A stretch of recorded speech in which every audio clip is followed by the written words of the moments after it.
ಎಲ್ರಿಗೂ ನಮಸ್ಕಾರ. ಇವತ್ತು ನಾನು ಹಸಿ ತೊಗರಿ ಕಾಳಿನ ಪಲ್ಯ ಯಾವ ಥರ ಮಾಡೋದು ಅಂತ ತಿಳಿಸ್ಕೊಡ್ತಾ ಇದ್ದೀನಿ. Welcome to RPSL family. ನಾನು ಒಂದು ಬಟ್ಲಷ್ಟು ತೊಗರಿ ಕಾಳನ್ನ ಬಿಡಿಸಿ ವಾಶ್ ಮಾಡಿ ಇಟ್ಕೊಂಡಿದ್ದೀನಿ.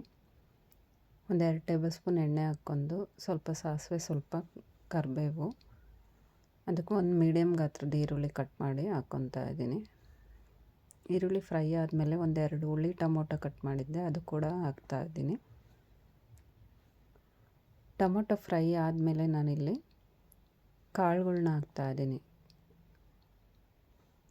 ಇದು ಸೀಸನ್ ವೈಸಲ್ಲಿ ಮಾತ್ರ ಸಿಗ್ತವೆ. ಹಸಿ ತೊಗರಿಕಾಯಿ ಆಗಿರ್ಬೋದು, ಅವರೆಕಾಯಿ ಆಗಿರ್ಬೋದು, ತುಂಬಾ ಚೆನ್ನಾಗಿರುತ್ತೆ. ಇದು ಕಾಳುಗಳ ಪಲ್ಯ ಅಂತಲೂ ಹೇಳ್ತಾರೆ.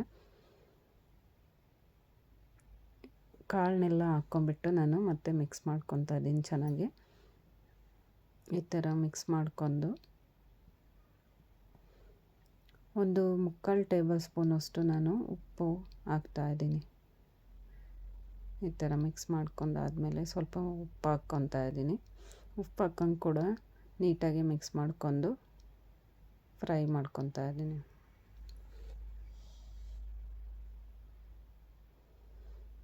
ಇದು ರೊಟ್ಟಿ ಜೊತೆ, ಚಪಾತಿ ಜೊತೆ ತುಂಬಾ ಚೆನ್ನಾಗಿರುತ್ತೆ. ಸೀಸನ್ ವೈಸಲ್ಲೇ ಮಾಡ್ಕೊಂಡು ತಿನ್ನೋದ್ರಿಂದ ಈ ಥರ ಚೆನ್ನಾಗಿ ಮಿಕ್ಸ್ ಮಾಡಿಕೊಂಡು ಒಂದು 3 ನಿಮಿಷ ಬೇಯಿಸ್ತಾ ಇದ್ದೀನಿ. ಇದು ಎಣ್ಣೆಲೇ ಫ್ರೈ ಮಾಡ್ತಾಯಿದ್ದೀನಿ. ಇದಕ್ಕೆ ನಾನು ಒಂದು ದೊಡ್ಡ ಗ್ಲಾಸಷ್ಟು ನೀರು ಹಾಕ್ಕೊತಾ ಇದ್ದೀನಿ. ಇದು ಕೂಡ ಮತ್ತೆ ನಾನು ಒಂದು 3ರಿಂದ 4 ನಿಮಿಷ ಲಿಡ್ ಮುಚ್ಚಿ ಬೇಯಿಸ್ತೀನಿ. ಮಿಕ್ಸ್ ಮಾಡಿ ನೀರನ್ನ ಹಾಕಿ ನೋಡಿ, ಈ ಥರ ಮಿಕ್ಸ್ ಮಾಡಿ ಮತ್ತೆ ಲಿಡ್ ಮುಚ್ಚುತ್ತಾ ಇದ್ದೀನಿ. ನೋಡಿ, ಈ ಥರ ಬೇಯ್ತಾ ಇದೆ. ಇದಕ್ಕೆ ನಾನು ಖಾರ ಪುಡಿ ಆ್ಯಡ್ ಮಾಡ್ತಾಯಿದ್ದೀನಿ. 1ರಿಂದ 1.5 ಟೇಬಲ್ ಸ್ಪೂನ್ ಖಾರ ಪುಡಿ ಹಾಕಿ ಮಿಕ್ಸ್ ಮಾಡ್ಕೊತಾ ಇದ್ದೀನಿ. ಅರ್ಧ ಟೇಬಲ್ ಸ್ಪೂನ್ ಹಾಕೋದು ಮಿಸ್ ಆಗಿದೆ ಈ ವಿಡಿಯೋದಲ್ಲಿ. ಖಾರ ಪುಡಿ ಹಾಕಿ ಮಿಕ್ಸ್ ಆದಮೇಲೆ ನಾನು 1 ಟೇಬಲ್ ಸ್ಪೂನು ಸಾಂಬಾರು ಪುಡಿ ಹಾಕ್ತಾಯಿದ್ದೀನಿ.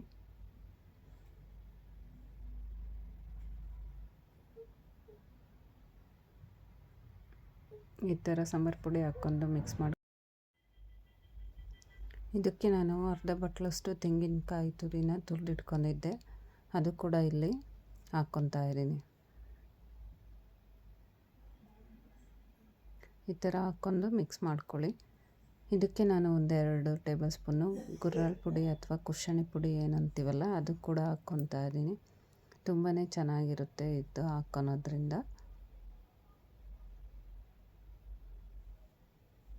ನೋಡಿ, ಹಾಕ್ಕೊಂಡು ಮಿಕ್ಸ್ ಮಾಡ್ಕೊತಾ ಇದ್ದೀನಿ. ಸ್ವಲ್ಪ ಗಟ್ಟಿಯಾಗಿದೆ. ಇದಕ್ಕೆ ನಾನು ಒಂದು ಅರ್ಧ ಗ್ಲಾಸಷ್ಟು ನೀರು ಹಾಕ್ಕೊತಾ ಇದ್ದೀನಿ.